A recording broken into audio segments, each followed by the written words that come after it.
बिस्मिल्लाहिर्रहमानिर्रहीम। औज़ुबिल्लाहिमिनश्शैतानिर्रजीम बिस्मिल्लाहिर्रहमानिर्रहीम। अच्छा बच्चे, आज हम पढ़ेंगे question number 6 rectification of error का। इसको हम देख लेते हैं, साथ साथ सॉल्व करते हैं। अच्छा, वो कह रहा है an item of ₹1500 paid for the purchase of furniture debited to purchase account. असल में वो कह रहा है कि हमने फर्नीचर परचेज़ किया है, हमने डेबिट कर दिया है परचेज अकाउंट। यानी कि आपने फर्नीचर परचेज़ किया, गलती ये कर दी, आपने परचेज अकाउंट लिख दिया है। तो गलती ये कि अब देखिए करेक्ट एंट्री हम इसको करेंगे कि हमने फर्नीचर परचेज़ किया तो हमारे पास फर्नीचर आ रहा है, फर्नीचर अकाउंट हम कर देंगे डेबिट 1500 से, और ऑब्वियसली कैश हमारा जा रहा है, कैश अकाउंट हम कर देंगे क्रेडिट। गलती क्या हुई है हमारे से, हमने क्या गलती की है, हमने डेबिट कर दिया परचेज अकाउंट को। परचेज अकाउंट 1500 से डेबिट, और कैश ऑब्वियसली हमने बिल्कुल एक्यूरेट क्रेडिट किया है, क्योंकि उसने सिर्फ कहा है कि हमने फर्नीचर की जगह परचेज लिख दिया है। तो रेक्टिफाई एंट्री हम कैसे करेंगे, जैसे मैं करवाता हूँ ऐसे कीजिएगा। आपको पहले भी सवालों में मैं गाइड कर चुका हूँ। आपने क्या करना है, फर्नीचर अकाउंट को हमने डेबिट करना था, क्या हमने किया, नहीं किया। तो हम यहाँ पे फर्नीचर अकाउंट डेबिट करेंगे, फर्नीचर अकाउंट डेबिट, और यहाँ पे जैसे डेबिट कर दिए यहाँ पे कट कर देंगे। अब कैश अकाउंट हमने क्रेडिट करना था, किया, हाँ जी किया हुआ है, तो ऑब्वियसली ये कट जाएगा। तो पीछे हमारी रेक्टिफाई एंट्री क्या हो जाएगी, हमने परचेज अकाउंट को गलती से डेबिट कर दिया था, इसको कैंसिल करने के लिए हम क्रेडिट करेंगे, परचेज अकाउंट क्रेडिट हो जाएगा। तो हमारी रेक्टिफाई एंट्री क्या बन जाएगी, furniture account to purchase account. तो ये हमारी रेक्टिफाई एंट्री होगी, ये हमारी पहली ट्रांजेक्शन थी जी। अब दूसरी ट्रांजेक्शन की तरफ चलते हैं जी। वो कह रहा है an amount ₹300 withdrawn by the proprietor for his personal use has been debited to trade expense।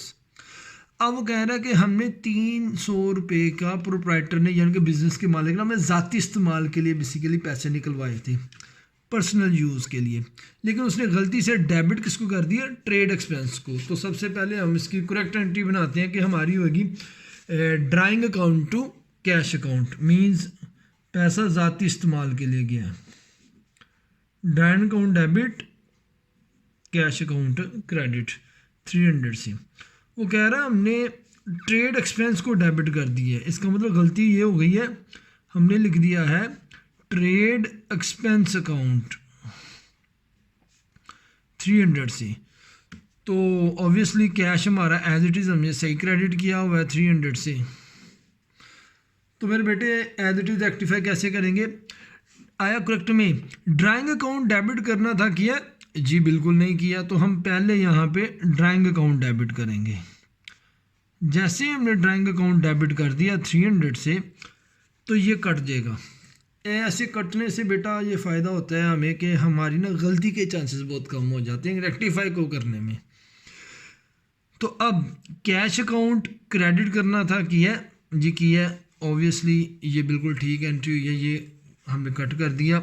अब ट्रेड एक्सपेंस अकाउंट हमने डेबिट किया हुआ गलती से, इसको कैंसिल करने के लिए हम करेंगे क्रेडिट, ट्रेड एक्सपेंस अकाउंट हम कर देंगे क्रेडिट 300 से। तो ये हमारी रेक्टिफाई एंट्री दूसरी हो गई। थर्ड पे आते हैं। वो कह रहा है salary ₹500 paid to clerk debited to his personal account.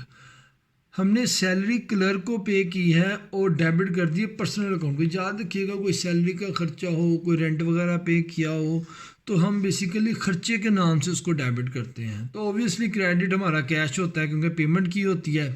तो यहाँ पे गलती ये होगी, वो कह रहा है कि सैलरी हमने पे की थी, हमने क्लर्क का नाम लिख दिया, उसका पर्सनल अकाउंट लिख दिया। तो हम इसको यहाँ पे पहले करेक्ट एंट्री को जनरेट करते हैं। करेक्ट एंट्री क्या होगी, थर्ड वाली है ji, salary account debit, cash account credit 500 से। वो कह रहा है हमने गलती क्या की है, गलती ये की है मेरे बेटे कि सैलरी की जगह हमने पर्सनल अकाउंट लिख दें, क्लर्क पर्सनल अकाउंट लिख दें या पर्सनल अकाउंट लिख दें, एक ही बात। तो यहाँ पे मैं आपकी आसानी के लिए क्लर्क पर्सनल अकाउंट लिख देता हूँ। क्लर्क पर्सनल अकाउंट उसने डेबिट कर दिया, ऑब्वियसली पेमेंट हुई है तो कैश अकाउंट क्रेडिट।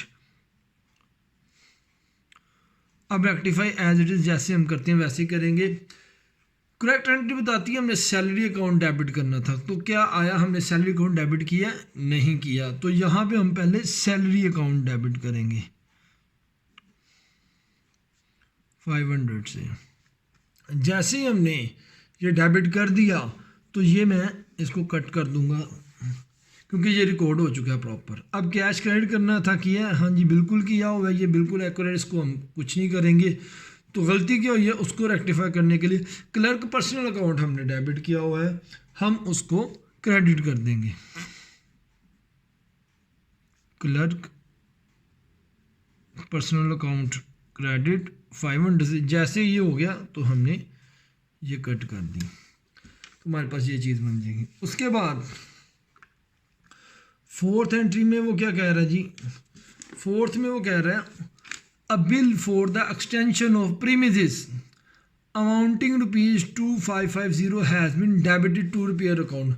वो कह रहा था हमने अपने प्रीमिसेस को एक्सटेंड किया है, उसमें वसत लेके आए हैं, तो हमने उसका बेसिकली बिल, प्रीमिसेस बेसिकली आपकी लैंड होगी, बिल्डिंग होगी, ठीक हो गया जी, उसमें एक्सटेंशन की है, तो उसका हमने बेसिकली बिल दिया है ₹2550। वो कहता है हमने बेसिकली उसको एक्सटेंशन का प्रीमिसेस अकाउंट लिखना था, हमने उसको रिपेयर में चार्ज कर दिया है, तो हमने रिपेयर अकाउंट लिख दिया, तो रिपेयर नहीं हुई, एक्सटेंशन हुई है। तो यहाँ पे एक्सटेंशन में वसत आई थी, तो इसका मतलब ये हमारी प्रीमिसेस है, तो हमने लिखना है प्रीमिसेस अकाउंट डेबिट और पेमेंट हुई है कैश अकाउंट क्रेडिट 2550 से। तो मेरे बच्चे हमने गलती क्या कर दी, हमने रिपेयर अकाउंट लिख दिया है। हमने क्या किया, हमने रिपेयर करवाई है, रिपेयर नहीं करवाई बल्कि हमने एडिशन करवाई है। रिपेयर अकाउंट डेबिट और कैश अकाउंट क्रेडिट 2550। अब मेरे बेटे इसको रेक्टिफाई करने के लिए हम क्या करेंगे, प्रीमिसेस अकाउंट को डेबिट करना था, किया जी, नहीं किया, तो हम यहाँ पे कर देंगे।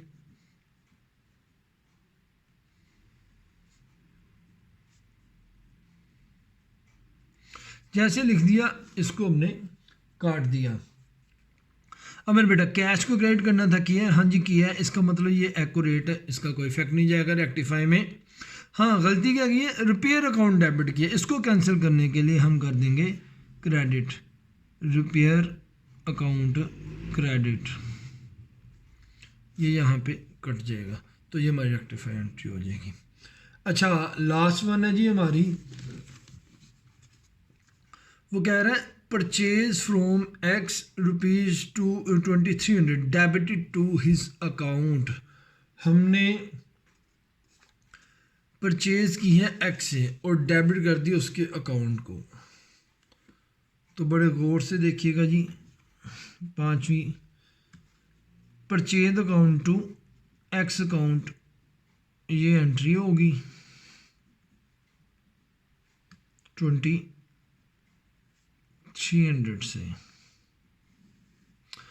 अब जाहिर बाबू कह रहा है उसके अकाउंट को डेबिट किया, सिर्फ डेबिटेड टू हिज अकाउंट, इसका मतलब यह है कि परचेज हमने बिल्कुल सही डेबिट किया है।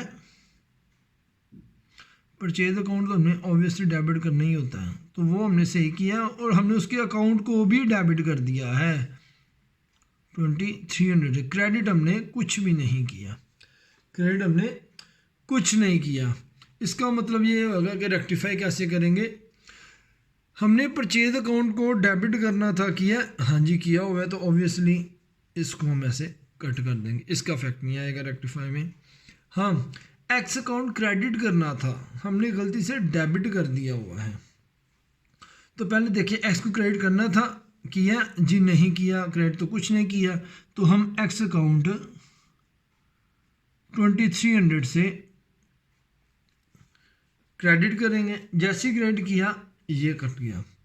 अब मेरे बेटे एक्स अकाउंट हमारा गलती से डेबिट हुआ है, इसको कैंसिल करने के लिए हम मज़ीद क्रेडिट करेंगे 2300 से।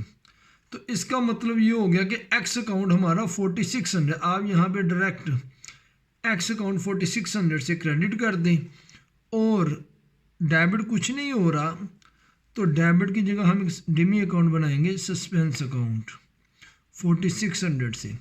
तो इसमें मेरे बच्चे आप यहाँ पे लिख सकते हैं डायरेक्ट, ये आपको समझाने के लिए लिखा है, आप डायरेक्ट एंट्री कर सकते थे एक्स अकाउंट 4600 से, ठीक है। आप ऐसे भी कर देंगे तो कोई मताइका नहीं है। अब इसमें मैं आपको गाइड करता चलूँ, हमने ये जितनी भी रेक्टिफाई एंट्री की है मैं प्रीवियस क्वेश्चन में भी बताता रहता हूँ और अभी भी बता रहा हूँ कि आपने सिर्फ उस एंट्री को पढ़ना है, हमने इसकी नरेशंस भी लिखनी है। नरेशन कैसे लिखेंगे, यहाँ पे देखें फर्नीचर अकाउंट आपने क्या कहा है, परचेज फर्नीचर किया डेबिट टू परचेज, आप यहाँ पे लिखें furniture purchase but wrongly debited to purchase account, now rectified. तो हमने रेक्टिफाई कर दिया। यहाँ पे आप लिखेंगे जी trade expense wrongly debited, now rectified.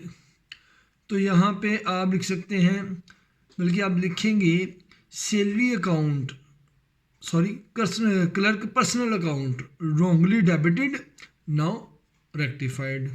यहाँ पे आपने जो गलती मीन्स आप नरेशन जो भी लिखेंगे इन गलतियों को देखते हुए साथ लिख देंगे नाउ रेक्टिफाइड। जी थैंक यू वेरी मच, आज का हमारा इतना ही, इंशाल्लाह ताला अगले क्वेश्चन में मिलते हैं। अस्सलाम वालेकुम।